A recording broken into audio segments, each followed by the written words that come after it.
ओम शांति। आज 26 जून 2021 के ईश्वरीय महावाक्य। आज बाबा बोले, मीठे बच्चे, बाप की श्रीमत है, इस पुरानी दुनिया से अपना मुख मोड़ लो। जीवन मुक्ति के लिए तुम देवी मैनर्स धारण करो। प्रश्न, कौन से मैनर्स बाप के सिवाय कोई भी सिखला नहीं सकता? उत्तर, पवित्र बनना और बनाना, यह सबसे बड़ा देवी मैनर्स है। तुम घर गृहस्थ में रहते पवित्र रहो, यह शिक्षा एक बाप ही देते हैं, दूसरा कोई दे नहीं सकता। तुम बच्चों का बेहद का संन्यास है। तुम इस पुरानी दुनिया को ही बुद्धि से भूलते हो। तुम जानते हो, पवित्रता की धारणा से बाकी सब मैनर्स स्वतः आ जाते हैं। गीत, आज अंधेरे में है हम इंसान। ओम शांति। बच्चों ने गीत की एक लाइन सुनी। एक तरफ है सारी दुनिया भक्ति मार्ग वाले और दूसरी तरफ हो तुम बच्चे ज्ञान मार्ग वाले। वह भक्ति की सीढ़ी चढ़ते रहते हैं और तुम बच्चे फिर ज्ञान की सीढ़ी चढ़ते हो। भक्ति की सीढ़ी उतरते हो। बच्चे जानते हैं आधा कल्प से भक्ति की सीढ़ी चढ़नी होती है। भक्ति भी पहले अव्यभिचारी होती है, पीछे व्यभिचारी बनती है। बिल्कुल ही अंधश्रद्धा में आ जाते हैं, कुछ भी नहीं समझते। गाते भी हैं, हम अंधियारे में हैं, सतगुरु बिगर घोर अंधियारा।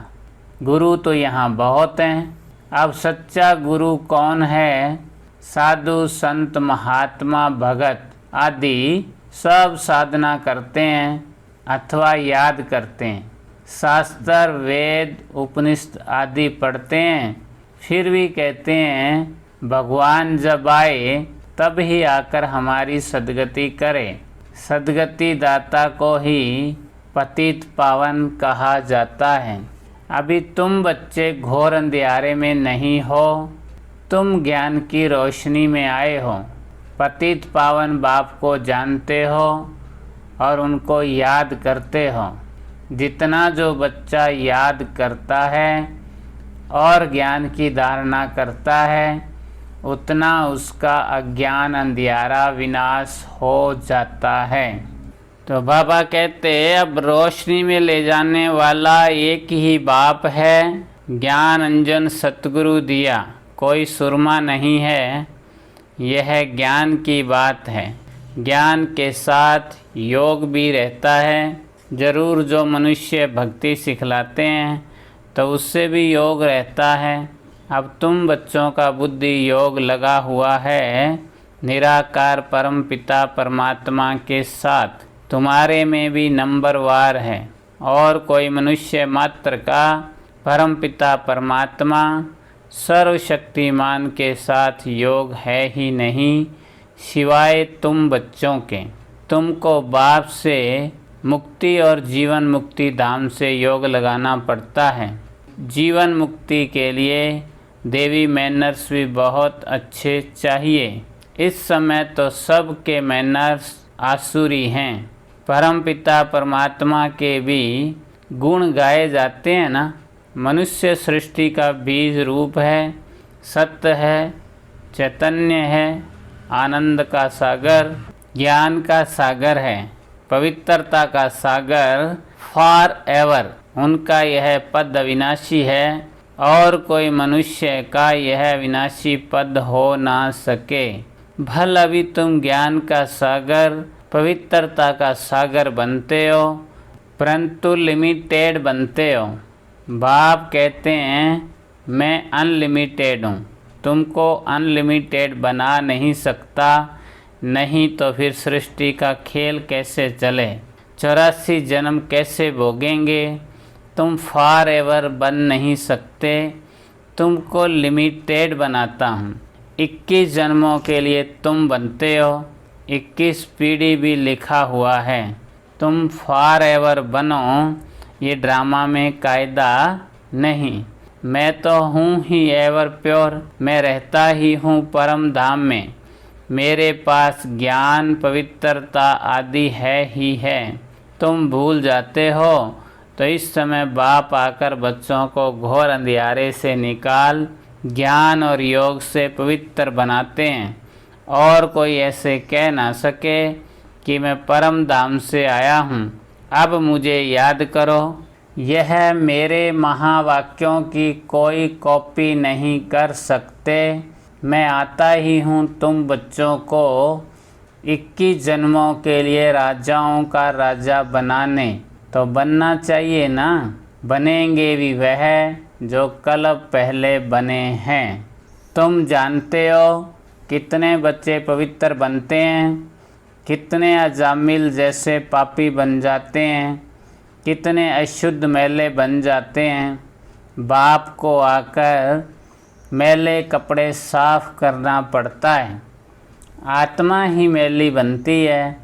आत्मा को समझाते हैं, तुमको माया ने कितना मैला बनाया है। सिर्फ एक इस जन्म की बात नहीं, यह तो जन्म जन्मांतर की बात है, जो आत्मा को साफ करने के लिए लक्ष्य सौंप देता हूँ। मुझे याद करो तो तुम्हारी आत्मा जो बुझी हुई है वह इस योग से जग जाएगी। जितना जितना बाप को याद करेंगे, स्मृति दिलाते हैं, तुमको हमने स्वर्ग में भेजा था, फिर माया ने मैला बना दिया, अब फिर मैं तुमको स्वर्ग का मालिक बनाने आया हूँ। मैं इस ब्रह्मा तन से शिक्षा दे रहा हूँ। आत्मा से बात करते हैं, हे बच्चे, लौकिक बाप की विस्मृति करो। देह सहित देह के सब संबंधी भूलकर मुझ अपने बाप को याद करो, तो तुम्हारी आत्मा साफ होती जाएगी। फिर तुमको शरीर भी भविष्य में नया मिलेगा। आज की मुरली की धारणा के मुख्य सार: पहला, एम ऑब्जेक्ट को सदा सामने रख देवी गुण धारण करने हैं। सतो प्रधान दुनिया में चलने के लिए पवित्रता के मैनर्स अपनाने हैं। बुद्धि से बेहद का संन्यास करना है। सेकंड पॉइंट, मोस्ट विलवेड बाप को अपने सुख धाम को याद करना है। इस दुख धाम से बुद्धि का योग निकाल देना है। वरदान: एक बाप से योग रख, सर्व का सहयोग प्राप्त करने वाले सच्चे योगी व सहयोगी भव। विस्तार: जो जितना योगी है उतना उसे सर्व का सहयोग अवश्य प्राप्त होता है। योगी का कनेक्शन अथवा स्नेह बीज से होने के कारण स्नेह का रिटर्न सब का सहयोग प्राप्त हो जाता है। तो बीज से योग लगाने वाला, बीज को स्नेह का पानी देने वाला सर्व आत्माओं द्वारा सहयोग रूपी फल प्राप्त कर लेता है, क्योंकि बीज से योग होने के कारण पूरे वृक्ष के साथ कनेक्शन हो जाता है। आज का स्लोगन: पुराने संस्कारों को मेरा कहना, अर्थात पुरुषार्थ को ढीला करना। अच्छा, ओम शांति।